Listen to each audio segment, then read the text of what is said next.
자, 질문은 미국, 중국 무역 전쟁에 대한 결과는 어떻게 될 거라 예상하십니까? 그러니까 미중 무역 전쟁에 대한 결과는 어떻게 될 것인가? 누가 이길 것입니까? 라는 질문을 했는데 어, 뭐 이거는 이제 경제 문제가 아닌 것 같습니다. 경제 문제가 아니기 때문에 내가 어떻게 답을 할 수 있는 부분은 아닌 것 같아요. 오히려 정치학 하는 분한테 물어보는 게 더 맞을 수도 있는데, 뭐 사실은 뭐 정치학 문제도 아니고 경제학 문제다가 두 개가 혼합된 문제입니다. 문제인데, 아마 답은 깨끗하게 승패가 난다라고 하기는 힘들겠죠. 그래서 이건 뭐 무력으로 가라고 가서 무력으로 전쟁을 해가 승패가 나는 그런 전쟁은 아닙니다. 그런 전쟁은 아니라 정책의 전쟁이죠. 그렇기 때문에 서로 아마 계속적인 전쟁이 이루어질 겁니다. 그래서 뭐 조금 불리하면 뒤로 후퇴했다가 아니면 조금 여지가 보이면 다시 나가고, 그 다음에 이제 미국도 대통령이 바뀌면 또 다른 방법으로 움직일 것이고, 중국도 거기에 따라서 다른 방법으로 움직이겠죠. 그러니까 서로 다 결국은 뭐냐, 양국이 자기의 이익을 위해 가지고 꾸준히 노력을 할 겁니다. 뭐 잘 봐주면 잘 표현하면 그런 셈이죠. 뭐 이제 그게 뭐 객관적으로 다르게 평가한다면 또 다른 부분도 있겠지만, 그런 차원에서는 결국 계속 지속될 것이다 하는 거죠. 그런데 뭐 한쪽의 일방적인 승리, 근데 이제 중국이 요구하는 같은 그런 일방적인 승리가 될 가능성은 좀 낮겠죠. 결국은 우리가 이 학기에 제일 처음 배운 건 경제, 국가의 경제력을 봤습니다. 국가의 경제력. 결국은 힘센 사람을 이기기가 쉽지가 않죠. 힘센 사람을. 그러니까 무력을 한다 그러면 일시적으로 뭐 작전이라든지 아니면 무기라든지 그런 급습을 통해 가지고 이길 수는 있을지 몰라도, 경제라는 것은 단순간에 그걸 이기는 게 힘듭니다. 힘든다는 차원에서 뭐 중국이 자기의 뜻을 펼치기에는 힘은 아직도 약한 것은 분명하다라는 이야기죠. 그리고 이것을 보는 시각 자체가 뭐 일각에서는 중국이 너무 빨리 샴페인을 터뜨렸다라는 시각으로도 봅니다. 것이 중국이 빠른 경제 성장을 하면서 뭐 G2가 되면서 일본을 추월하고, 그 다음에 이제 뭐 빠르게 뭔가 미국을 따라가면서 자신감이 너무 붙었던 거죠. 자신감이 너무 붙어서 금방 미국을 우리가 따라갈 것이다 라고 판단을 한 거죠.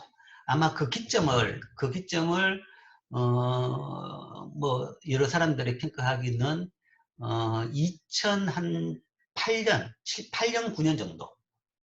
2008년, 9년은 미국 금융위기가 발생한 때였습니다. 미국 금융위기가 발생한 것을 보고는 그렇게 두려워했던 미국도 별거 아니구나. 자, 우리가 쉽게 따라갈 수 있겠구나. 라고 생각해가지고, 이 전쟁을 사실은 시작을 했죠. 시작을 했는데, 전쟁을 시작하고 나니까 막상 맷집이 보통이 아니더란 거죠. 미국 해보니까 거기다가 미국이 반격을 하니까 중국으로서 도저히 감당을 못할 정도의 힘을 보이더라라는 이야기죠. 그러니까 중국이 왜 샴페인을 빨리 터뜨렸냐? 그렇게 빠르게 성장했다는 것은 빠르게 성장했기 때문에 소위 그 GDP가 빨리 커졌죠. 매년 10% 이상 성장을 하면서 빠르게 성장을 했으니까.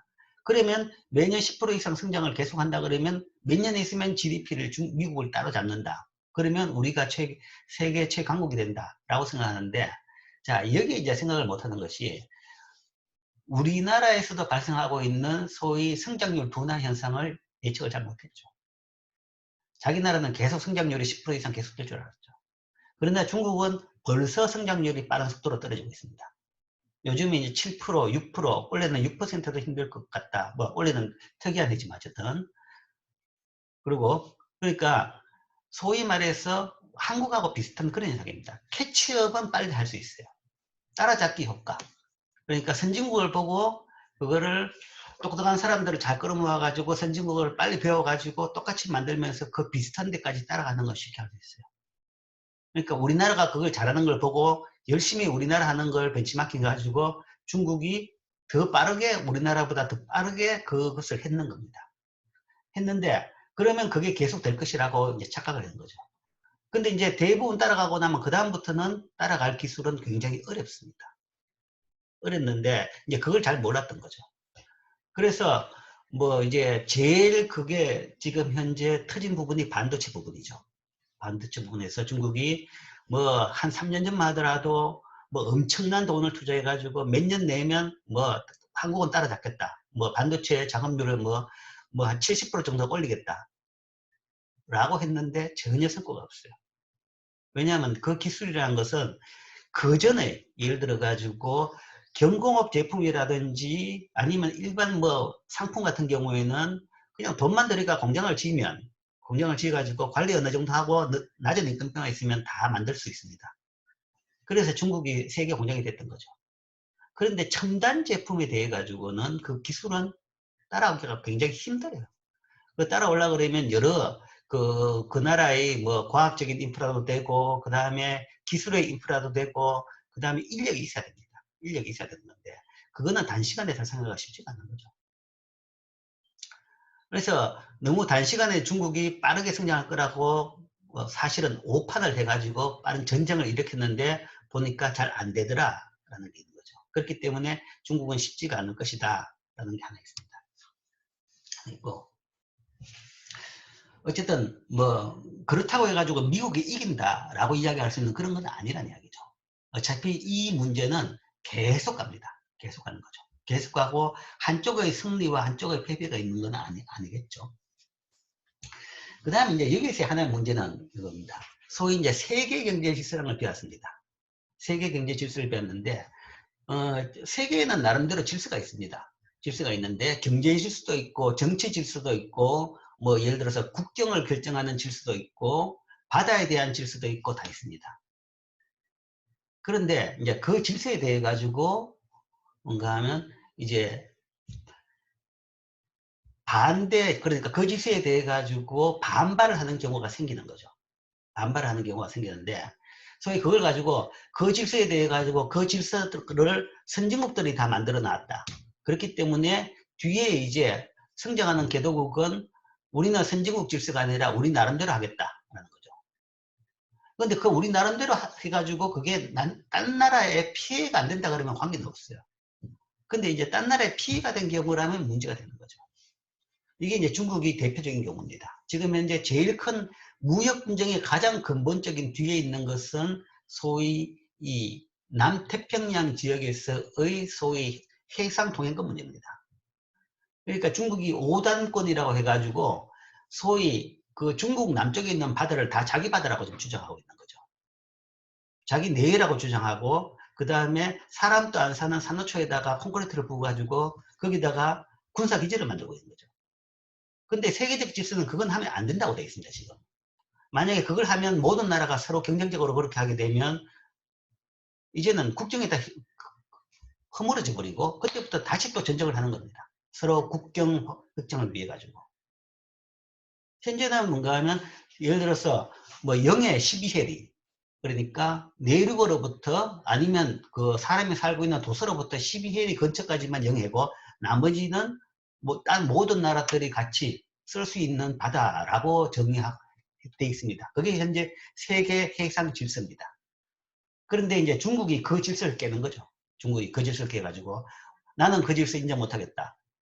옛날 선진국 너희들끼리 만든 질서 아니냐. 우리는 이게 다 우리 바다다라고 주장하고 있는 거죠. 거기서 지금 사실은 모든 문제가 발생했습니다. 모든 문제가 발생하고 그게 중국이 온갖 이 뭐 동남아 나라, 베트남, 뭐 필리핀, 뭐 여러 나라들하고 지금 분쟁을 일으키고 그다음 그 지역에서 대만하고도 문제가 생기고 온갖 지금 정치적인 이 화약고 역할을 하고 있는 부분이 바로 그거라는 거죠. 즉 이거는 사실은 보면 이제 공산당의 패권주의라고 볼 수 있는 거죠. 공산당의 패권주의. 우리가 힘이 세지만 그걸 다 우리가 하겠다라는 건데 그러니까 이거는 우리의 특별한 이익이기 때문에 여기는 양보 못한다라는 거죠. 그 이야기는 세계 질서를 다 깨겠다는 건데 그걸 다 깨버리면 그 다음 질서를 어떻게 할 것이냐 라는 이야기입니다. 그러니까 흔히 이 주류에서 많이 나오는 것은 현재 질서는 주류가 만들었다. 선진국이 만들었다. 그래서 질서를 없애야 된다라는 건데 그럼 그게 뭐냐라는 이야기죠. 그리고 해양 질서를 없애고 중국이 말한 대로 그렇게 한다 그러면 다른 나라는 어떻게 할 것이냐. 다 격겹쳐 버리는데. 그러니까 중국이 이런 식으로 패권주의로 나간다 그러면 그 문제는 해결이 불가능합니다.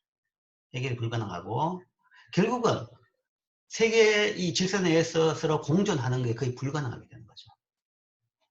그러니까 중국이 그런 패권 의식을 버려야만이 평화롭게 서로 공존할 수 있습니다. 솔직히 뭐 여기 지금 중국 학생이 없어서 다행인데 중국 학생이 이야기를 들었다 그러면 굉장히 싫어하겠지만 뭐 그게 사실은 팩트입니다. 팩트입니다. 그 문제 때문에 무역 분쟁이 다시 생기고 서로 싸움이 되는 거죠. 그러니까 미국 같은 경우에도 참다 이렇게 터지고 나니까 도저히 안 되겠다라는 거죠. 과연 저 나라가 뭔가 하면 저래가 힘이 세지면 그다음부터는 감당을 못하는 수준이 될 것이다 라는 거죠. 그러니까 어지간하면 싸움 안 하려고 그랬는데 이제 뭐 같이 싸움을 하고 있는 꼴입니다.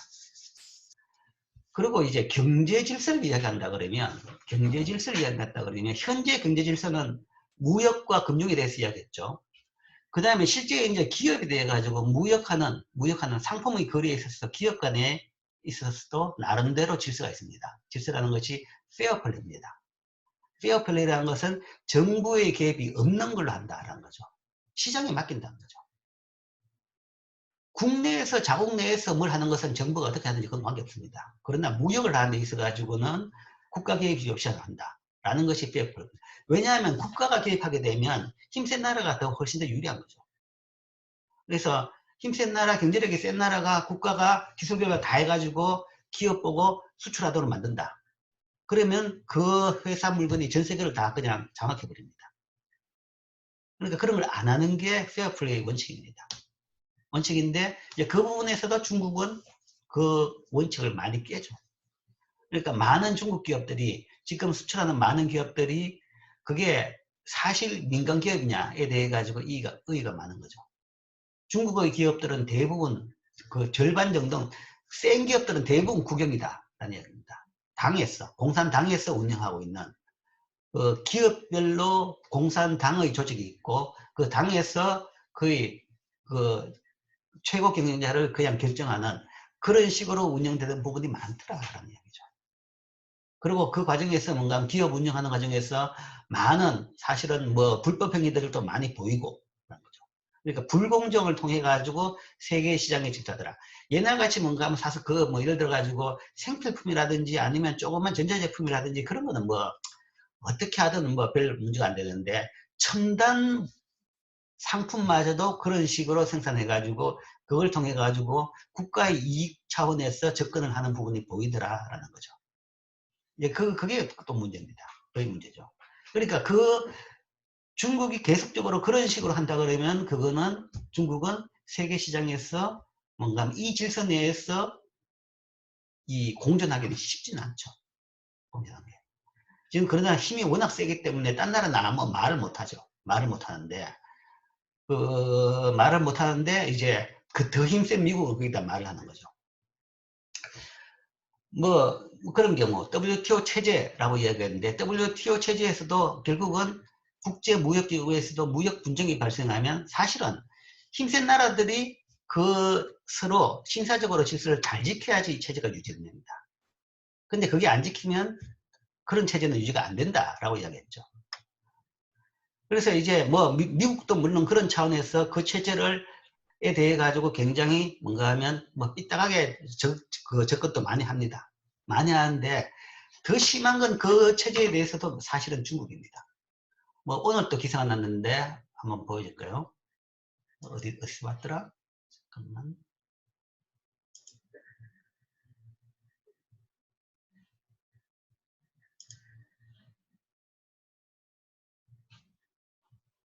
잠깐만요.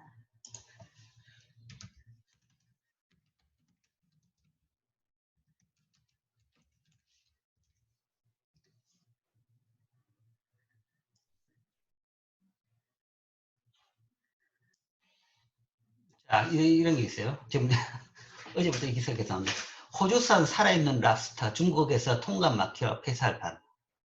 그러니까 호주에서 랍스터를 중국으로 배에 실어가지고 랍스터는 아주 고가 식품이죠, 그죠? 고가 해산물인데 이게 살아있으면 탱글탱글할 때 맛있으니까 산 상태로 갑니다. 비행기에 실어가지고 비싼 운송면 해가지고. 자, 그런데 이게 뭔가 하면 비행기를 실어가지고 중국 공항에 갔는데 공항에서 세관에서 검사를 안 하고 그냥 버티고 있어요. 중국과 호주의 갈등 따라가지고 호주에서 수입되는 살아있는 랍스타가 중국 공항에서 통관이 막혀가지고 폐사의 위기에 물렸다. 이러면 중국은 대부분 뭔가 하면 대부분 이러면 시간을 지지 끌다가 다 죽을 때쯤 되면 그때 통과시켜줍니다. 그래 놓고 나서 우리는 통과시켜줬다. 뭐 예를 들어서 기술적인 문제 때문에 아니면 행정적인 문제 때문에 시간을 좀 끌었을 뿐이지 우리가 무역 제재는 안 했다라고 합니다. 그런데 이런 게 이제 이 비관세 장벽이죠. 치사한 무역 제재죠.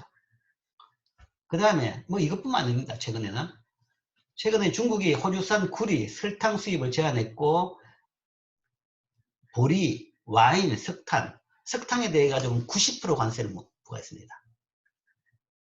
그러니까 호주가 물론 이제 뭐랄까 지금 남태평양의 그 문제 때문에 호주는 미국 전선에 지금 들어서가지고 반 중국에 대해 가지고 지금 전선이 형성된 것이 인도, 일본, 호주, 미국을 필두로 해가 이 네 나라가 지금 이제 그 전선을 만들었습니다.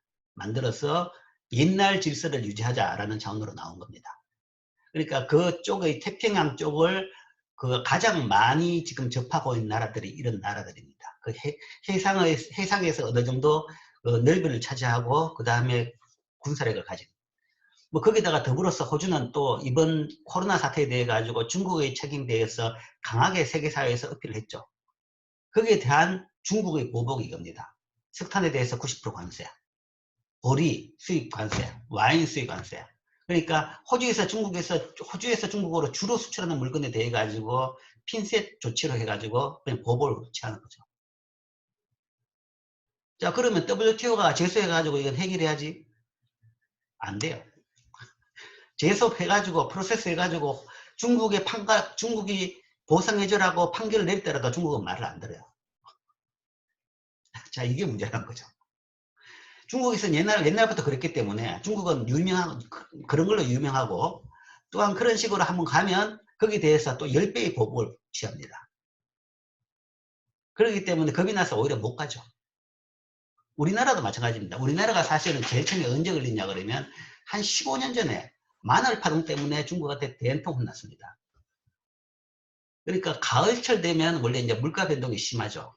그래서 한 해 가을에는 마늘이 너무 풍작이 들었습니다. 그래서 마늘값이 폭락을 하는 거죠. 폭락을 하니까 이 폭락하는 와중에 중국 마늘까지 들어오니까 뭐 감당이 안 되죠. 농민 보호 차원에서 중국에서 수입되는 마늘을 딱 막았습니다. 막으니까 뭐 그걸로 통해 가지고 중국에서 뭐 예를 비춰 가지고 뭐 예를 들어서 한 300억 원 정도 들어올 마늘이 우리나라로 수입이 안 된 거죠. 그러니까 당장에서 중국에서는 당장 하는 것이 우리나라 스마트폰에 대해 가지고 그때는 핸드폰이었죠. 핸드폰 부품에 대해 가지고 중고 핸드폰 및 부품에 대해 가지고 3천억 원어치의 상당한 보복을 가했습니다. 수입을 못하도록 막은 거죠. 근데 이제 세계적으로 봐서 소위 긴급 수입 제한권이라고 해가지고 농산물에 대해 가지고는 일시적으로 그렇게 할 수가 있습니다. 할 수가 있는 권한을 주고 그 다음에 그 정도에 대해서 피해만 보상해주면 됩니다. 되는데 중국은 그런 거는 신경 안 쓰는 거죠. 감히 너희들이 우리한테 그러면서 뭔가 하면 10배의 보복을 취해버린 거죠. 그러니까 이건 WTO 가고 말고 그런 것도 없어요. 그래서 우리나라는 그때 뭐 한 1년 지지직 끌면서 싹싹 빌고 몽땅 손해를 보고 싹싹 빌어가 겨우 풀었습니다. 표현 자체가 조금 거칠지만 뭐 외교에서 빌었다는 표현은 그렇지만 뭐 통상적인 표현으로 거의 그런 상태였다라는 이야기입니다. 그 뒤부터 따져보면 뭔가 우리 사드 때 엄청난 그 보복을 당했습니다. 그런데 그 보복을 당했는데도 불구하고 WTO 제소를 한 번도 안 했죠. 해봐야 소용이 없으니까요. 그러니까 미국 보고 그러는데 미국보다 훨씬 더 심한 게 사실은 중국입니다. 그러니까 완전히 뭐 안하무인격으로 노는 거죠. 안하무인격으로 자기보다 힘이 조금만 약하면 그냥 뭐 완전 그냥 감히 소국이 이 대국의 대더냐 뭐 이런 식의 자세입니다. 그러니까 이런 식의 자세로 세계 질서를 세계 질서를 접한다 그러면 그거는 서로 뭔가 하면 공존하기는 쉽지는 않죠. 그렇다고 해가지고 뭐 서로 안 보고 살 건 아닙니다. 안 주고 살 건 아니죠. 어떻게든 계속 서로 필요에 따라 가지고 서로 소통을 하고 그 다음에 서로 교육은 합니다. 교육은 하는데 이제 이 세계 경제 질서에 대해 가지고 보는 시각에 따라서 이런 식으로 계속 한다 그러면 소위 뭐 미중의 패권의 문제가 아니라 소위 중국의 스탠스의 문제죠. 그러면 여러 나라가 뭐 미국 이외의 다른 나라는 감히 겁이 나가지고 지금 함부로 뭐 호주는 우리가 보기에 굉장히 지금 뭐랄까 늠름하게 그냥 계속 싸우고 있습니다. 싸우고 있는데 그 와중에 많은 호주 국민들이 피해는 보고 있겠죠. 많은 산업에서 피해는 보고 있을 겁니다. 보고 있는데 어쨌든 미국 이외의 대부분 나라들은 중국하고 지금 뭐 제대로 싸움도 못하고 있는 거죠. 자, 그래서 이거는 미국과 중국의 문제가 아니라 기존 세계 경제 질서가 유지될 것이냐 아니면 중국이 원하는 새로운 질서로 갈 것이냐 이 문제라는 얘기죠. 이 문제이기 때문에 물론 이제 미국도 최근 트럼프 대통령이 들어와가지고 기존 미국하고는 다르게 좀 이상한 짓을 많이 했습니다. 그래서 거기에 대해서 굉장히 용어 얻어먹고 있죠. 그래서 이제 그 결과가 아마 내일쯤 나올 건데 뭐 그런 부분까지 합쳐가지고 결과가 재선 여부가 내일쯤 결론이 나겠죠.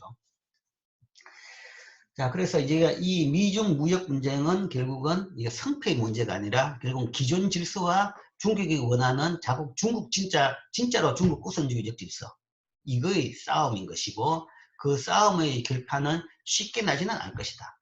뭐 예를 들어 가지고 중국이 말도 안 된다라고 생각할지 모르겠지만 그러나 중국이 여전히 힘을 가지고 있다 그러면 어느 정도 또 그거는 계속 실현을 하는 겁니다. 그러니까 이 남태평양 문제에 대해서도 사실은 뭔가 하면 일부 나라들은 뭐 반발하면서도 또 함부로 못하고 그러죠. 베트남하고도 뭔가 하면 굉장히 분쟁이 일어나고 전쟁이 일어나기도 하고 그 다음에 일부는 또 협력하기도 하고 일부는 좀 참아주기도 하고 이제 그런 식으로 계속 가고 있는 겁니다. 자, 그게 이제 이 미국하고 중국하고의 무역 전쟁에 대한 나름대로 이제 해석입니다. 그러니까 뭐 깨끗하게 결론 안 날 것이다. 그 다음에 또 하나는, 또 하나의 질문은 국제경제 질서가 생겨나게 된 것은 결국 개도국과 약소국의 불평등한 무역 교류를 막기 위한 거라고 말씀하셨는데 사실상 국제금융 질서를 통괄하는 미국이 금융의 패권을 가지고 있다고 말할 수 있고 미국이 이를 악용할 수도 있을 것 같습니다. 라고 이야기했는데 국제경제 질서가 생긴 것이 개도국과 약소국 간의 불평등한 무역 교류 질서를 막기 위한 것이다.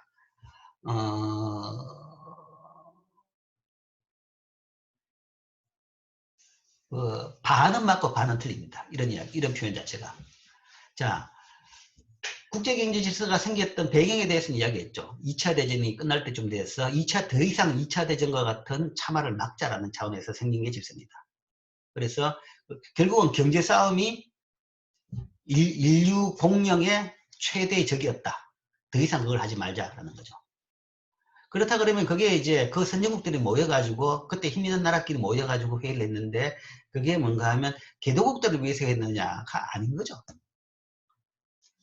개도국들은 사실은 뭐 그때 별로 신경을 안 쓴 거죠.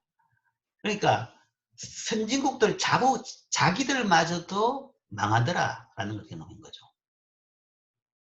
그러니까 이런 것이 세상이 상당히 좀 냉정합니다. 좀 차갑죠. 그런 거 보면. 현실은 그렇습니다. 개도국을 위해서, 개도국이 불평등을 겪는 걸 막기 위해서 만든 것이 아니라 소위 뭐 사실은 개도국이 어떻게 됐든 선진국들을 신경 안 쓴 나라들이 많습니다. 조그만 나라들 어떻게 됐든. 그냥 뭔가 하면 자기들이 보이는 자기 세계, 자기들 세계라는 것은 사실은 개도국이 없는 세계인지도 몰라요. 그 세계가 안전하고 뭔가 하면 계속적으로 유지됐으면 싶다라는 이야기죠. 그러기 위해서는 우리끼리 그런 거 하지 말자는 겁니다. 실제 시작은 뭔가 하면 선진국들이 그런 거 하지 말자라는 게 거의 협약입니다. 협약인데 뭐 그 선진국이 옛날 선진국이 계속 유지되는 것도 아니고 그 뒤에 새로 뭔가 하면 어느 정도 경제력이 있는 나라도 생기고 그리고 뭔가 하면 이걸 뭔가 하면 이 목적 자체가 명분상은 세계 인류의 소위 평화를 위해서 만든 협정이기 때문에 모든 나라에 개방이 되어 있는 거죠. 그래서 이제 그런 협정이다. 어쨌든 뭐 그걸 따져보면 이제 그 협정대로 잘 지켜진다 그러면 선진국과 개도국 간의 이런 불평등은 아닙니다. 불평등을 막지는 못해요. 페어 게임을 할 수 있다는 거죠. 페어 게임을 할 수 있을 따름이지 그걸 통해 가지고 개도국이 더 잘 살 수 있는 건 절대 아닙니다. 그리고 그 플레이에 끼어든다고 해가지고 그게 시장이 넓지 잘하면 잘 살 수 있는데 잘하기가 굉장히 힘들어요. 경쟁에 노출되니까. 뭐 실제 요즘에 이제 그 탈북민들 한국 와가지고 굉장히 힘들다 그러죠. 한국 사회에 적응하는 게 힘든 것이 북한 사회에서는 뭔가 하면 나라에서 시킨 대로 임하면 됩니다. 머리를 쓸 필요도 없이 그냥 가만히 시키는 대로 하면 되는 거죠. 그러면 그냥 그대로 사는 겁니다. 근데 남쪽에 오면 자기가 열심히 일해야 되는 거죠. 열심히 하면 굉장히 잘 살 수도 있고 잘 될 수도 있는데 열심히 안 하면 계속 뭔가만 더 상대적으로 떨어집니다. 그대로 있는 것이 아니라 열심히 하는 사람들이 더 올라가 버리니까 자기는 점점 떨어지는 거죠. 상대적으로. 그리고 세계 질서에 대해 가지고 개도국이 참여하는 부분도 마찬가지인 거죠. 그러니까 잘해야지 된다는 거죠.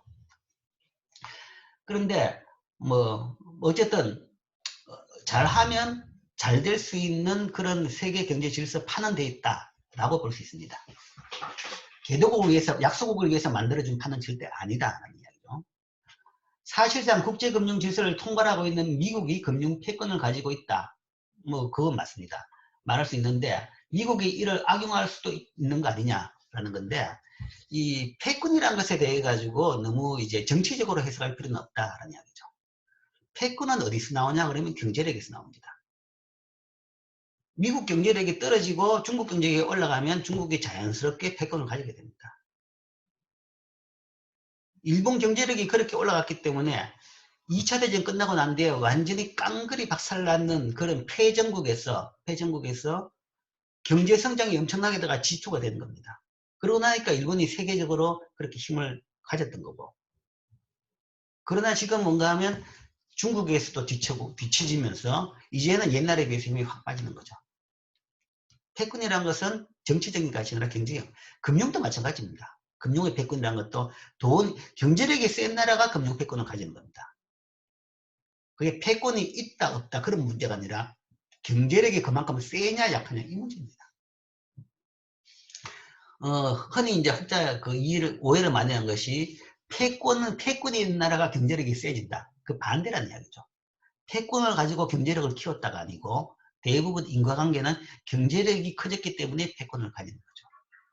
그래서 실제적으로는 1차 대전 이후에 2차 대전 전까지는 세계 경제 패권은 영국이 가졌습니다. 영국이 세계 최대 강국이었고 그 다음에 그렇기 때문에 런던이 세계 금융 수도 역할을 했습니다. 여전히 런던이 금융 수도 역할을 세계 금융 중심지 역할을 하긴 하고 있죠. 그거는 그 옛날에 가지고 있던 금융의 소위 돈이 많았기 때문에 그런 겁니다.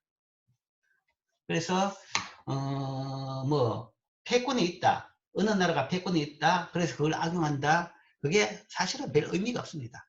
이제 이 음모론에서는 그런 식으로 이야기를 많이 하는데 결국은 그 모든 것이 경제력으로 좌우된다는 거죠.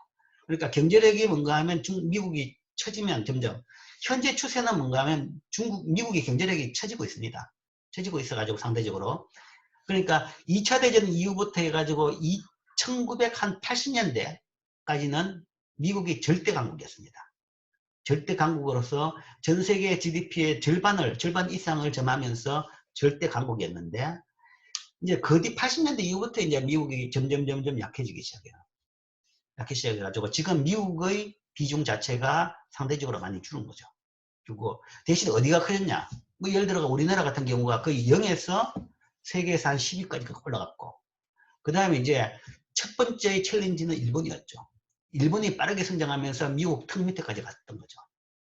그래서 80년대, 90년대 90년대 중반까지도 미국에서는 큰 붐이 일본어를 배우자라는 겁니다. 미국뿐만 아니라 유럽도. 서방에서 다들 일본어를 배우자.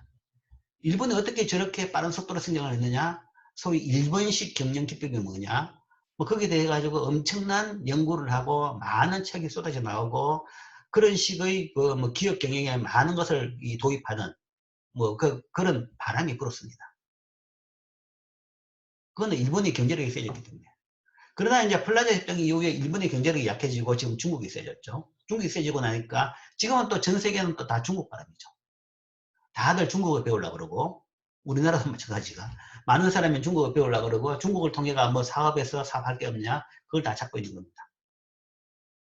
그러니까 어떤 나라가 패권을 가지고 있다. 그거는 그 힘의 유지를 보장하는 건 절대 아니다라는 이야기죠. 어쨌든 그렇게 됐는데, 그래서 상대적으로 미국의 힘이 약해지고 있었는데, 최근에 보니까 이제 그게 좀 뒤집어지는 현상이 생겨요. 그러니까, 최근에 이제 미국이 자신감을 가지는 것이 세계 경제에서 뭔가 하면 미국의 힘이 다시 세워지고 있습니다. 다시 세워지고 있는 것이 미국의 경제력, 그 다음에 산업의 능력이 훨씬 옛날보다 많이 세져졌다라는 거죠. 자, 그걸 이제 뭘로 볼 수 있느냐 그러면, 자, 읽어봅시다. 이게 좀, 이런 것들이,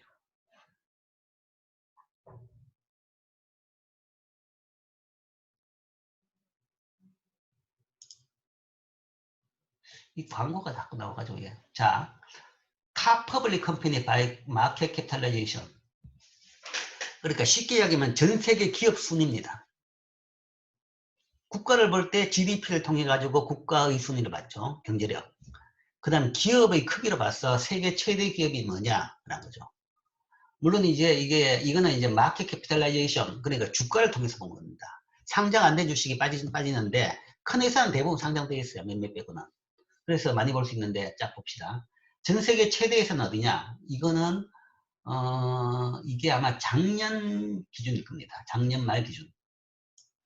세계 최대 회사 1번이 아모코입니다.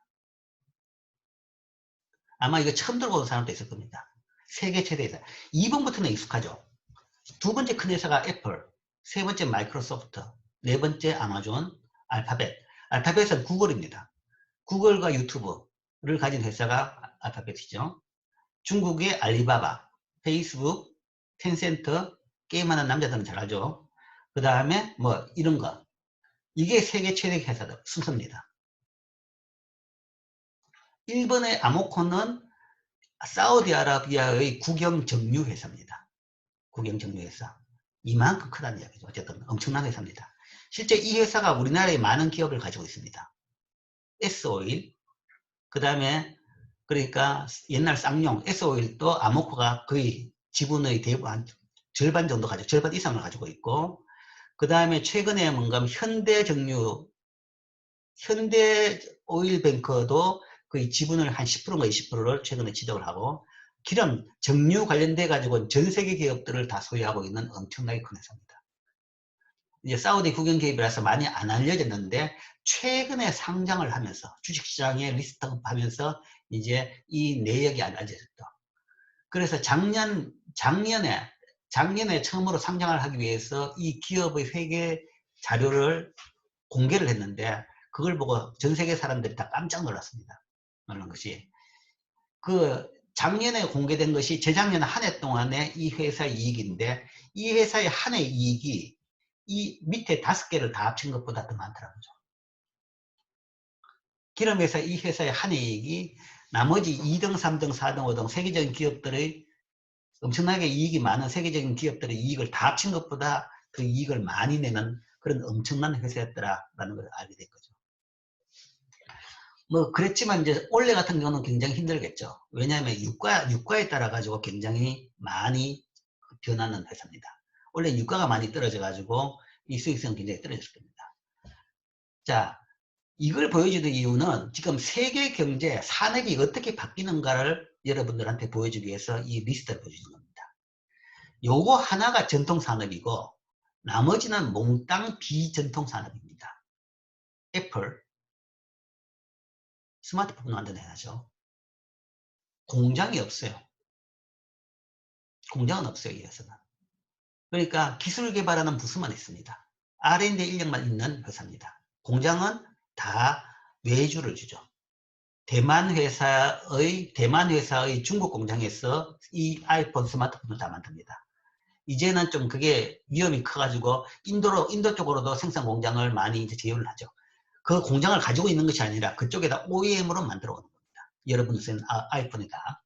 마이크로소프트 공장이 없어요. 윈도우 만드는 회사죠. 윈도우, 엑셀, 워드, 파워포인트 이런 거 만드는 회사죠. 공장이 필요 없어요. 프로그램은 그냥 코딩한 사람만 있으면 됩니다. 요즘엔 여기다가 이제 또 뭘 하냐 그러면 그 클라우드 사업을 하고 있죠. 자기가 가지고 있는 프로그램을 얹어가지고 클라우드 사업을 같이 하고 있습니다. 그러니까 인터넷 아니면 이제 전산 리소스 제공 사업도 하고 있죠. 아마존은 뭐 이제 보기 나름이지만 시작은 택배업이라고 생각하면 됩니다. 시작은 택배업. 그러니까 우리나라 따지보면 그걸 시작한 것이 인터팍. 우리나라도 인터팍이 제일 처음에 택배업을 처음 시작했는 거죠. 그게 비슷한데 인터팍은 뭔가 하면 이제 그 정도에서 조금 더 큰 건데 아마존은 뭔가 모든 택배업 그 다음에 모든 인터넷 쇼핑을 다 그냥 완전 장악해 버렸죠. 아마존. 공장이 없어요. 창고는 있죠. 공장은 없지만 창고만 가지고 있습니다. 알파벳, 구글 공장이 필요 없죠. 검색 구글 프로그램 쓰는 겁니다. 알리바바는 중국의 아마존이라고 생각하면 되겠죠. 우리나라의 아마존은 뭐 아마존 같은 강대 기업은 없지만 옥션이라든지 지마켓이라든지 아니면 위메프라든지 뭐 이런 것들이 여기 상황하는 거죠. 우리나라는 몇 개가 지금 군중할가하고 있습니다. 그런데 미국은 아마존이 그냥 휩쓸고 중국은 알리바바가 거의 장악하고 있죠. 페이스북, 텐센트 게임입니다. 자, 여기서 뭔가 하면 알리바바, 텐센트 빼고 나서 다 이게 뭔가 하면 4개가 다 미국 회사죠. 그러니까 전통적인 산업에서, 그러니까 제조업에서 경쟁력이 미국이 떨어지기 시작해서 이제 좀 위기의식을 느꼈죠. 상대적으로 뒤처진다 그랬는데 최근에는 갑자기 이쪽 부분이 확 치고 올라온 겁니다. 저걸 보고 야, 미국이 역시 잠재력이 있구나 라는 생각을 하는 거죠. 이제 바뀝니다. 산업이 바뀌고 경제가 바뀌는 거죠. 새로운 쪽으로 바뀌고 그 새로운 쪽으로 이런 회사를 통해 가지고 그걸 다 이끌어 나가고 있는 겁니다. 여전히 다시 강국이 되어버렸습니다. 한때 미국이 뭐 산업 경쟁력이 떨어지면서 점점점 조금 힘이 약해지는 것 같더니만 최근에 뭐 이런 회사들이 여기다가 그 다음에 또 이제 뒤에 나오죠. 그 뭐 이 테슬라라든지 전기자동차 세계적인 산업 변화를 이끌어 나가고 있다는 거죠. 이게 이제 결국 미국을 얕잡아 볼 수 없는 잠재력이 아닌가라는 이야기죠. 그리고 물론 이게 어디 뭐 관주도는 전혀 관계가 없는 거죠. 그냥 개인들이 앉아가지고 창고에서 다 창업을 해가 시작한 겁니다. 대표적인 소위 거라지 창업이라고 하죠. 집 차고에서 창업을 시작한 그런 회사들입니다. 자, 여기서 이제 그런 이야기 하죠. 무역에 대해서. 반세계화의 논리에 대해 가지고 아까 다 설명을 했습니다. 그런데 이제 반세계화에 대해서 이쪽 진영에서 이렇게 이야기하고 저쪽 진영에서 이렇게 이야기한다라는 것이 내가 그 다 맞다는 이야기는 아닙니다. 이쪽 진영에서 말하는 게 이거고 저쪽 진영 말하는 것이 이거다라는 거죠. 그래서 반세계화를 이야기하는 것이 세계 경제 질서를 이야기할 때 반세계화에 대한 논리 중에 하나가 소위 무역 때문에 개도국 국민들이 가난해진다. 라고 처음에 이야기하는 거죠. 무역 때문에. 왜냐하면 개도국 물건들이 들어가지고 자기들 직장이 없어졌다라고 하는 거죠. 그래서 과연 뭔가 하면 무역이 소위 그 불평등을 만드는 악당이냐라는 거죠. 이 악당의 문제는 개도국 내의 빈부 문제도 있고 아니면 개도국과 선진국 간의 빈부도 마찬가지입니다. 아까 질문이 개도국과 선진국 간의 페어플레이 아니면 불평등 이야기했는데 그 빈부도 마찬가지죠. 그런데 현재 현상은 그 두 가지 국가 간 빈부와 국내의 빈부가 둘 다 더 악화되는 것이 전 세계적인 현상입니다. 다 악화가 되겠다. 그건 분명한 사실입니다. 그런데 그 원인이 뭐냐? 그러면 그 원인은 무역은 아니다라는 이야기죠. 악당은 무역은 아닌 거죠. 그 원인은 이겁니다. 기술입니다. 기술이라는 거죠. 빠른 기술 변화라는 이야기입니다. 빠른 기술 변화가 불평등을 야기시키는 가장 큰 원인입니다. 빠른 기술 변화가 발생하니까 소위 뭐 우리가 뭐 좋은 이야기를 해가지고 뭐 유니콘이 한 달에 뭔가 하면 뭐 중국에서는 100개씩 생기는 거 미국에서 몇 개씩 생긴다. 우리나라는 한 달에 한 개도 안 생긴다. 그런 얘기 하죠. 유니콘이라는 것이 소위 IT 신생 소위 어느 정도 잘 나가는 기업들을 이야기하는 거죠. 그런 식으로 빠르게 지금 회사들이 만들어지고 있습니다. 물론 이제 그건 대부분 거품은 많지만 그 중에서 뭔가 하면 이런 회사들이 지금 성공을 하는 거죠. 애플, 마이크로소프트, 아마존, 구글, 그 다음에 알리바바, 페이스북 이런 겁니다. 이런 회사들이 지금 이까지 나와 있죠. 그 위에 뭐 뒤에도 많죠. 뭐 트위터라든지 아니면 뭐 온갖 것들이 많죠. 이런 것들이 만들어지면서 뭔가 하면 갑부가 지금 이제 거의 매일매일 새로운 갑부가 생깁니다. 이런 회사 하나에 뭔가 하면 이런 회사 하나에 같이 창업자들끼리 스탁옵션을 나눠가지고 받는 월급이 엄청나죠. 엄청난 부자들이 지금 매일매일 생기는 거죠. 그러니까 이제 빈부격차가 더 심해지는 겁니다. 돈은 월스트리트에 다 있다라고 생각하기 때문에 월스트리트를 점령하라. 돈 있는 월스트리트를 쳐들어갔지만 사실은 누가 돈을 벌었냐 그러면 이 IT 기업들의 회사의 CEO들이 돈을 다 버는 겁니다. 물론 이런 회사들이 월스트리트에 상장이 돼 있죠. 상장이 돼 있기 때문에 그런데 그러니까 실제적으로 돈 번 사람은 누구냐 그러면 그 IT 회사들. 그 돈의 수준은 옛날 전통 기업들의 CEO 수준하고는 비교가 안 될 정도로 스탁옵션은 엄청나죠. 그러니까 애플의 스티브 잡스는 자기는 항상 뭔가 하면 월급은 연봉 1센트입니다. 1달러였습니다. 상징적으로 연봉은 1달러만 받고 자기의 소득은 몽땅 다 스탁옵션에서 나옵니다. 그리고 있던 주식의 가치 상승으로. 회사를 잘 운영해가지고 주가가 오르면 그만큼 내 재산이 늘어나는 거니까. 내가 회사에서 따로 그 푼돈 되는 월급을 받을 필요가 전혀 없는 사람들이죠. 아무리 줘봐야 푼돈일 따름입니다. 이 엄청난 회사의 재산. 그러니까 그 트릴리언 달러입니다. 트릴리언. 그러니까 이게 트릴리언인 것은 10억 달러, 100억, 1000억, 1조, 거의 20조 원 정도. 20조 원? 20 트릴리언. 밀리언, 100만, 빌리언, 10억, 100억, 1000억, 1조. 1조. 2천조가 넘습니다. 2천조. 2천조. 그러니까 엄청난 돈이죠. 이거에 한 10% 정도 주식을 가지고 있다. 그러면 언카운터블인 겁니다. 그러니까 그런 사람들이 쭉쭉쭉 생기니까 빈부 격차는 훨씬 더 심한 겁니다. 그리고 이런 회사에 다니는 사람들은 월급을 많이 받고 그 다음에 기존 옛날 전통적인 산업에 있는 회사들은 뭔가 하면 거기는 문 닫는 회사들이 많으니까 서로 다 일하겠다고 직장 모으겠다고 줄을 서고 있는 거죠. 그러면 그쪽에서는 월급은 자꾸 안 오르고 떨어지고 그게 지금 세계 현재 빈부격차가 심해지는 미국 내 빈부격차가 심해지는 원인이고 또 그게 국가별로도 차이가 많이 나죠. 이런 식으로 나갈 수 있는 나라들이 몇 안 되죠. 또 이런 산업이 지금 나가고 있는 나라들이. 우리나라는 그래도 뭔가 하면 이 반도체를 만들어 가지고 여기 들어가는 메인 부품을 만들어 가지고 어느 정도는 따라가고 있습니다. 뭐 그런 정도입니다. 그것도 못 따라간 나라는 날로 뒤떨어지고 있는 거죠. 즉 빈부 불평등의 원인은 무역에 있는 것이 아니라 빠른 기술 발전에 있는 겁니다. 기술 발전.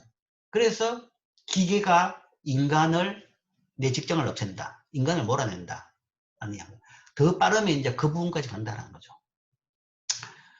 자, 그래서 이제 기술 발전에 대해 가지고 그걸 뭐 부정할 것이냐, 이걸 막을 것이냐. 솔직히 이제 그 문제입니다. 막을 것이냐. 막는다고 얘가 막히냐라는 거죠. 뭐 우리나라가 막는다고 막을 수가 있는 것도 아니고 막을 수가 없다 그러면 결국은 우리도 빨리 따라가야 된다는 겁니다.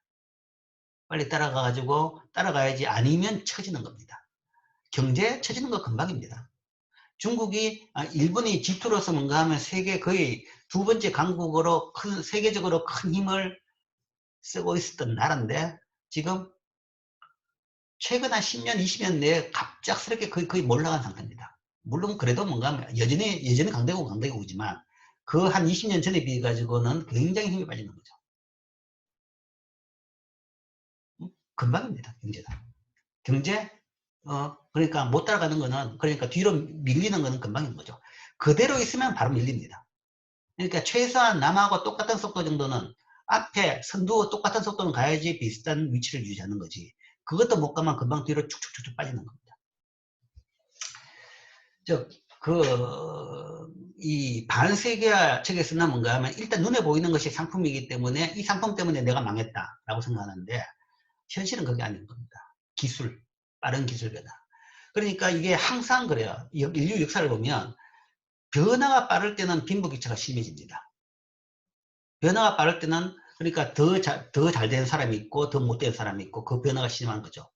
그렇게 되면 빈부격차가 심해지는 거죠. 그 다음에 변화가 적을 때는 빈부격차가 줄어듭니다. 그러니까 그럴 때는 오히려 계층 이동이 덜 발생하게 되는 겁니다. 계층 이동이 덜 발생하면서 빈부격차는 오히려 줄어들게 되죠. 지금은 기술적으로 봐가지고 변화는 굉장히 빠른 시기입니다. 그래서 소위 우리가 4차 산업혁명이 되는 이야기를 하죠. 그래서 그런 기술 변화가 이 빈부의 원인이다 라는 정도로 이제 설명을 할 수 있을 겁니다.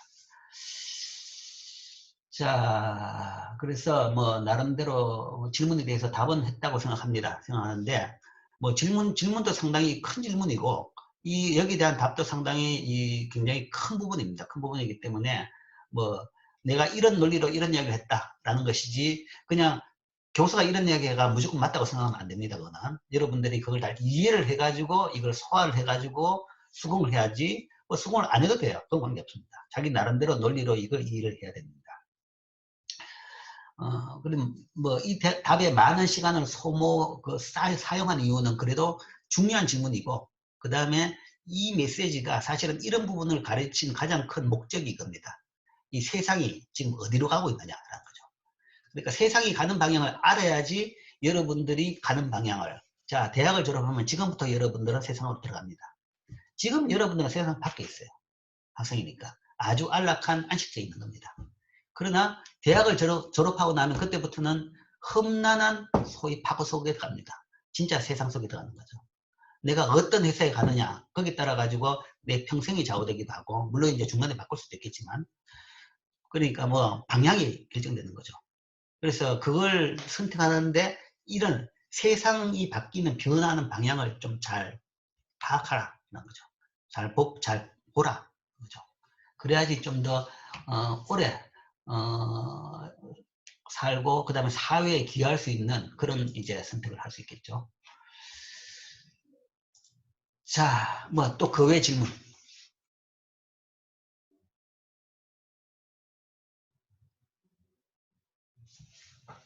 자, 그 외 질문이 없으면, 자, 다음 3장으로 넘어가겠습니다.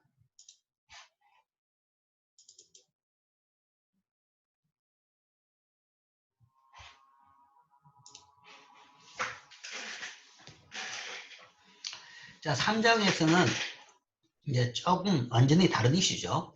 인구, 노동, 고용에 대해서 봅니다. 인구 변화에 대해서 보겠습니다. 자, 시작은 경제죠. 그래서 경제는 뭐냐? 소위 경제를 설명하는 첫 번째 변수가 GDP다라고 이야기했습니다. 그럼 그 GDP를 만들기 위해가 뭐가 필요하냐? 우리 생산합수를 보여줬죠. 자본과 노동을 집어넣어 가지고 만든 것이 GDP다. 자본과 노동을 넣어 가지고 1년 동안 만들어낸 것이 한 나라의 GDP다. 즉 GDP, 경제를 설명하는데 중요한 변수 두 개가 자본과 노동입니다.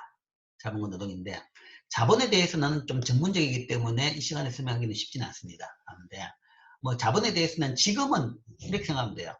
별 문제가 없다. 자본은 넘친다라는 이야기 몇 번 했죠. 경상수지 흑자가 굉장히 많고 우리나라 돈이 쓸 데가 없어가 외국에 투자하고 있다는 것은 자본은 연진 넘칩니다. 쓸 데가 없다. 그러니까 그 쓸 기술 아니면 산업, 기업을 만드는 것이 더 중요하다라는 이야기죠. 그건 빼고, 그 다음에 이제 또 하나 부분이 이제 노동입니다. 노동인데, 그러니까 노동을 투입한, 자본과 노동을 투입해서 Y를 만든 거죠. 그래서 이 노동을 버는 겁니다. 경제, 생산 과정에서 제일 중요한 것이 노동입니다. 결국은 사람이 다 합니다. 자동화 그러지만 결국은 뭔가 하면 사람이 하나도 없는 공장은 없습니다. 사람이 하나도 없는 기업은 없죠. 사람 수를 줄여서 운영할 따름이지 결국은 사람이 운영한다는 거죠. 10사람이 운영할 기업을 3사람이 운영하고 2사람이 운영하고 1사람이 운영해서 더 효율화시킨다는 따름이지 결국은 사람이 운영합니다. 그 사람에 대해서, 즉 경제학적으로 이야기하면 노동력에 대해서 보겠습니다.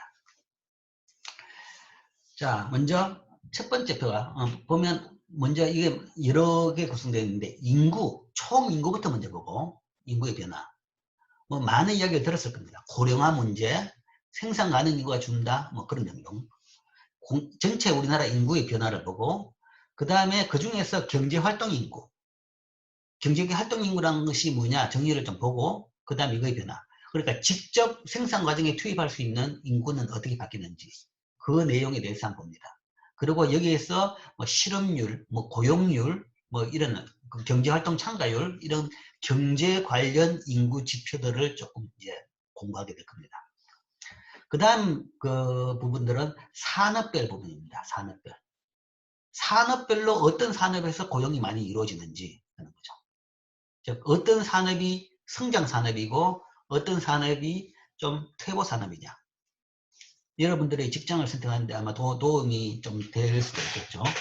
그런 차원에서 이제 한 3가지 정도로 봅니다. 먼저 인구에 대해서는 오늘은 요 표만 요 그림만 이야기하겠습니다. 이 그림이 사실은 굉장히 중요한 그림입니다. 중요하면서 아주 많은 것을 이야기해 주는 그림입니다. 우리나라 인구에 대한 막대 그래프입니다. 누적 막대 그래프인데, 자, 이게 이쪽 축은 연도입니다. 1970년 데이터부터 시작해서 2065년 데이터까지 되어 있습니다. 그 이야기는 일부 데이터는 관찰치가 아니라 예측치입니다. 그래서 이거는 2015년까지 재작년에 나왔나? 2017년까지는 이 서베이 데이터고 이때까지 그러니까 요 사이 정도면 지금이 2020년이니까 아직 2020년 가서 아직 안 나왔습니다. 안 나왔기 때문에 요 한 2년 전까지는 실제 데이터고 그 다음 부분은 그 예측치입니다. 예측치인데 경제에 대한 예측은 상당히 부정확합니다. 부정확해도 기상예보보다는 기상예보는 경제보다는 예측을 잘합니다. 날씨 예상이 틀렸다고 언론에서 많이 이야기하죠. 투덜투덜 많이 내죠. 그래도 경제 예측보다는 훨씬 더 날씨 예측이 높아요. 그만큼 경제는 예측을 잘 못합니다. 예측을 못하는데 인구 예측치는 굉장히 정확합니다. 왜냐하면 이거는 큰 변동이 없기 때문에 인구 예측치는 굉장히 정확합니다. 그래서 이 값은 굉장히 신뢰할 수 있는 값입니다. 이쪽은 예측치고. 자, 그러면 이 표는 어떻게 구성되어 있냐 그러면 나이에 따라 가지고 3등급으로 나왔습니다. 제일 밑에는 파란색은 0에서 14세 인구의 숫자입니다. 이 수직축은 숫자, 인구수입니다. 여기다가 만을 곱한 거죠. 그러니까 이게 1000이라는 것은 1000만 명이다. 1970년에 이 값이 보면 이거하고 사이죠.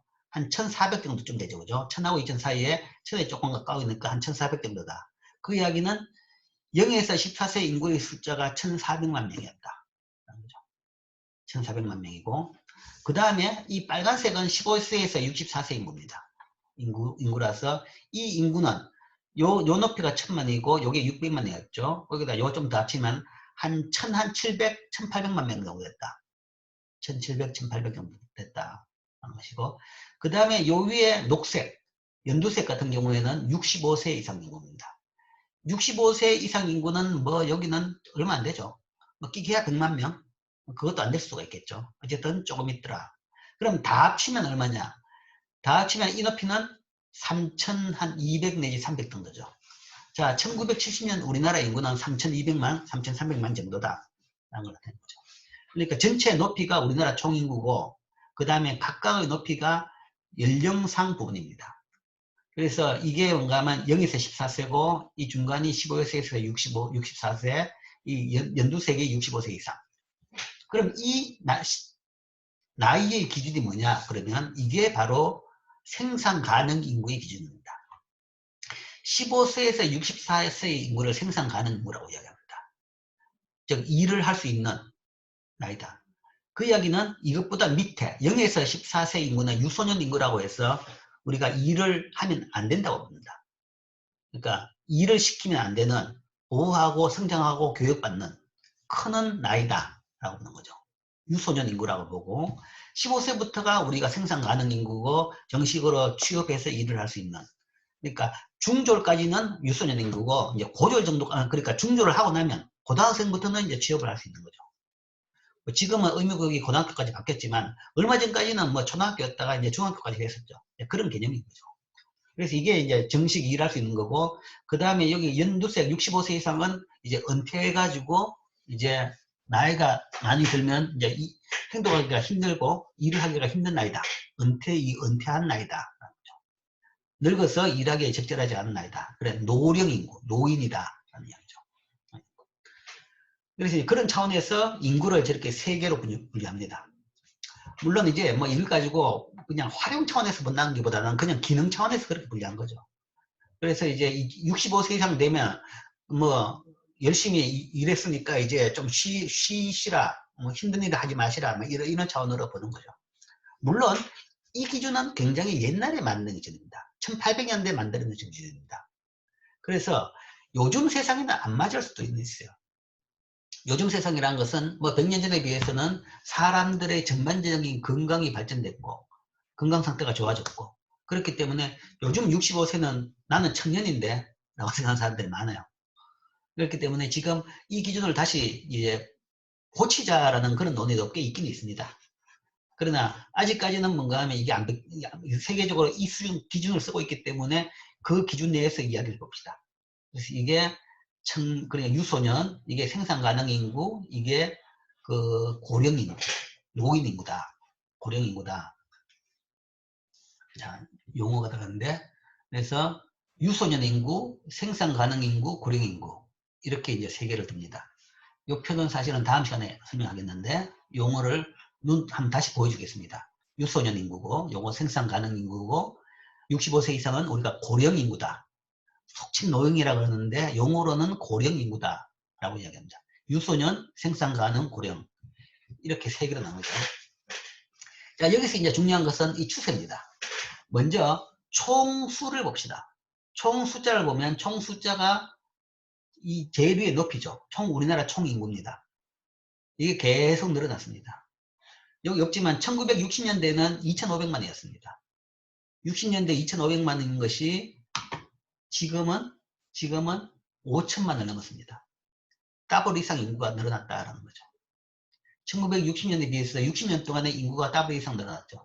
늘어났다. 현재 인구가 늘어났다라는 것인데, 그런데 이 높이를 보면 자, 여기까지 늘어났는데 조금은 더 늘어나죠. 지금 이제 늘어나는 속도가 굉장히 줄었습니다. 줄었는데 여기를 지나고 나면, 한 요점을 지나고 나면 이제부터는 줄기 시작하죠. 2030년 전후로 해가지고 피크를 치고 총 인구가 줄 것이다. 하는 이야기입니다. 자, 이제 우리나라 인구도 줄기 시작한다. 아직은 아닙니다. 아직은 아닌데 몇 년 내에 줄 거다라는 거죠. 근데 저게 지금 현재 이 표로 봐가지고는 한 2030년 정도인데 이게 지금 점점 더 당겨질 것 같기도 하다라는 것이 걱정입니다. 지금. 인구가 준다라는 거죠. 자, 인구가 준다는 것은 엄청난 영향을 끼칩니다. 우리는 항상 성장을 생각합니다. 성장을 생각하는데 성장은 모든 게 성장인 거죠. 인구도 마찬가지입니다. 인구도 성장해야지 경제가 같이 성장합니다. 인구가 줄면 기본적으로 경제는 퇴보합니다. 1인당 국민소득은 높아질 수 있지만 결국은 생산량은 줄 수밖에 없는 거죠. 물론 기술 진보에 따라 가지고 뭔가 하면 인구 주는 만큼 더 생산성을 늘릴 수 있을지 모르는데 그게 그렇게 쉽지는 않죠. 전 세계 나라 비슷하게 갑니다. 어쨌든 인구가 줄어들기 시작한다. 그럼 이때부터는 엄청난 변화가 생길 겁니다. 모든 부분에서 변화가 생깁니다. 굉장히 많은 변화가 생기는 거죠. 자, 인구가 줄어드는 것이 뭐 숫자의 문제가 아니고 경제의 큰 문제란 거죠. 일단 GDP가 줄 수 있고, 줄 여지가 있고, 그 다음 문제는 인구가 줄게 되면 세금을 낼 사람은 줍니다. 세금을 내야 될 사람이 주는 거죠. 그렇게 하면 세금도 줄죠. 국가가 할 수 있는 것도 줍니다. 점점 복지가 늘어나고 있는데 그 복지의 돈을 조달할 수 있는 세금 낼 사람이 주는 거죠. 자, 그 다음에 이제 더 큰 문제가 또 있습니다. 자, 인구가 준다. 어쨌든 한 포인트.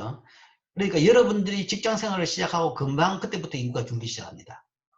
그 다음에 인구가 줄기 시작하면 산업에 대한 각각 수요가 다 달라집니다. 내수 중심으로 움직이는 산업 같은 경우는 굉장히 빠른 속도로 이 위기를 맞게 됩니다. 매출이 줄면서. 사람이 주니까 당연히 판매액이 줄 수밖에 없는 겁니다. 등등 여러 부분에서 변화가 발생합니다. 자, 성질의 변화 첫 번째 인구가 준다. 이제 그게 첫 번째. 그 다음 밑에서 봅시다. 두 번째는 파란색 녹두가 점점점 계속 떨어지더라. 유소년 인구가 준다라는 거죠. 소위 이야기하는 애 우는 소리가 안 들린다라는 이야기입니다. 출산율이 떨어진다라는 이야기죠. 인구는 이렇게 늘었는데 여기 비해서 인구가 배가 늘었는데 유소년 인구는 절반이 됐습니다. 그 이야기는 옛날에 비해서 애 놓는 게 4분의 1로 줄었다는 겁니다. 인구는 배가 늘었는데 유소년 인구는 절반이 됐다는 것은 그 출산율이 옛날에 4분의 1이 됐다는 거죠. 옛날에 출산율이 높았죠. 높았기 때문에 소위 산하 제한 정책을 썼습니다. 2명만 놓기 운동을 했습니다. 뭐 중국같이 법으로 강제하지는 않았지만 2명만 놓자라는 운동을 해야 될 지점이죠. 이제는 하나도 안 나오는 사람들이 많이 생기는 거죠. 그러다 보니까 지금 이렇게 된 겁니다. 유소년 인구가 굉장히 줄고 있다. 이게 이제 인구 감소를 시키는 가장 큰 요인인 거죠. 이 효과가, 이 줄어드는 효과가 지금 이제 여기서 이제 제대로 발휘되기 시작한 겁니다. 지금까지는 인구가 유소년이 줄었지만 총인구는 안 줄고 늘었죠. 왜냐하면 사람들이 더 오래 살면서. 옛날보다 더 오래 살게 되니까 사람들이 안 줄 수는 있었습니다. 사실은 사람들의 수명이 그대로였다 그러면 뭐 이 총인구 주는 것이 금방 여기서부터 줄어야 됩니다. 여기부터 줄여야 되는데 이게 안 줄고 이렇게 올라갔던 이유는 사람들이 더 오래 살게 되니까 안 줄고 계속 올라갔던 겁니다. 그런데 이제 오래 살 만큼 다 오래 살고 나니까 수명이 다 했다는 거죠. 이제 더 오래 사는 속도는 거의 다 없어지고 나니까 그 다음부터는 정작 이 효과가 지금 여기 나타나기 시작한 거죠. 이 줄기 때문에 이게 이제 이렇게 딱 빠른 속도로 주는 겁니다. 유소년 인구 감소. 그 다음에 이거는 생산 가능 인구라고 했죠. 생산 가능 인구는 늘었다가 줍니다. 폭이 늘었다가 지금 이제 점점 줄고 있죠. 언제 이 폭이 가장 크게 늘었느냐 그러면 2018년 정도 겁니다. 2018년, 18년, 17년, 18년 정도. 이때 이 높이가 제일 커졌고 그 다음에 한 2년 전부터 이게 줄기 시작합니다. 이제 생산 가능 인구가 줄기 시작했다는 거죠. 벌써 기업에서 뭔가 하면 일할 사람이 총량이 줄어들기 시작한 겁니다. 자, 이게 왜 줄어드냐 그러면 이건 뻔하죠. 여기서 이 유소년 인구가 커가지고 이쪽으로 들어야 되는데 들어오는 숫자가 점점 줄어들죠. 그 다음에 이쪽으로 노년 인구로 빠지는 숫자는 점점 늘어납니다. 들어오는 숫자보다 나가는 숫자가 많으면 줄어드는 거죠. 그러니까 그게 똑같은 때가 언제냐 2018년이었고 들어오는 숫자 나가는 숫자가 같았고 지금은 들어오는 숫자보다 나가는 숫자가 더 많습니다. 그러니까 신규 직장에 들어온 청년보다는 퇴직하는 65세 이상 숫자가 더 많다. 그러니까 이 인구가 점점 준다는 거죠. 물론 그런데 지금 아직 그렇게 그것을 절실하게 느끼지는 않습니다. 왜냐하면 요즘에 이제 65세 이후까지도 이제 건강이 좋아가지고 일하는 사람들이 많이 있는 거죠. 그렇기 때문에 오히려 이제 뭐 노년 실업이 좀 문제가 될 수 있을 정도는 됩니다만은 어쨌든 인구 구조상에는 피크를 치고 이 부분이 줄어들었다. 이 이야기는 경제에 굉장히 중요한 역할인 거죠. 중요한 이제 메시지입니다. 경제의 활력이 떨어진다. 일할 사람이 줄어든다. 자동화를 이야기하는데 자동화 때문에 일자리가 주는 게 아니라 사람이 줄기 때문에 자동화를 안 하면 안 됩니다. 안 할 수가 없는 정도로 되는 거죠. 그 다음에 이제 제일 두드러진 것은 이거죠. 이 초록색의 면적이 엄청나게 넓어졌습니다. 다른 어떤 것의 변화보다도 큰 변화죠. 여기 비해서 이 높이라는 것이 10배, 20배는 더 높아진 겁니다. 즉 노령 인구가 많아졌다. 그래서 우리가 소위 고령화라고 이야기하죠. 고령화. 뭐 의학 기술의 발전, 의료의 발전 때문에 사람들의 수명이 높아지면서, 근데 의료뿐만 아닙니다. 이게 사실은 의학 기술이라기보다는 우리가 제일 큰 원인은 이 공중보건에 대한 이해라고 이야기합니다. 공중보건에 대한 이해가 높아지면서 수명이 높아졌다는 거죠. 역사적으로 쭉 보면 사람들이 주로 어떻게 죽었냐? 많은 경우에 질병으로 많이 죽었습니다. 거기다 질병이라는 것이 전염병으로 많이 죽었습니다. 옛날에는 전염병이 한번 돌 때는 사람들이 확 죽었던 거죠. 근데 이제 전염병에서 요즘엔 죽는 사람이 거의 없죠. 없는 것은 이 전염병이라는 것이 뭔지를 이해했기 때문에 전염병이 퍼지는 것을 이제 효과적으로 막고 있는 겁니다. 그게 뭔가 하면 이 고령화를 시키는 가장 큰 원인으로 봅니다. 가장 큰 원인으로 보고, 그 다음에 이제 사회가 옛날에 비해서 훨씬 안전해졌죠. 옛날에는 뭐 사고로 많은 사람이 죽었습니다. 근데 이제 모든 나라들이 다들 뭔가 하면 모든 지역에 뭐 안전망도 잘 돼 있고 뭔가 하면 이 인프라를 잘 갖추다 보니까 사회가 보다 안전화되니까 사고로 죽는 사람들이 많이 줄었던 거죠. 그래서 그런 것 덕에 사람들의 수명이 굉장히 높아지면서 거의 70, 80까지 가면서 고령화 숫자가 이렇게 많이 늘어났다. 지금 현재도 뭔가 하면 이때 비해가 10배 이상 늘어났고 더 늘어날 거라는 거죠. 자, 뭐 사람들의 평균 수명이 85세 정도, 지금 그 정도로 보고 있습니다. 이렇게 늘어난다. 고령화가 굉장히 심해지고 있다. 지금 코로나가 아마 거기에 대한 새로운 형태의 소위 전염병이 아닌가 싶은 생각은 들어요. 그러니까 지금 코로나라도 제일 타격을 많이 받는 분들은 이쪽 분들입니다. 이쪽 분들인 거죠. 아마 코로나 끝나고 나서 그것을 반영하면 이 부분에서 이 높이가 조금은 낮아지지 않을까 싶은 생각은 그 정도로 걱정은 됩니다. 어쨌든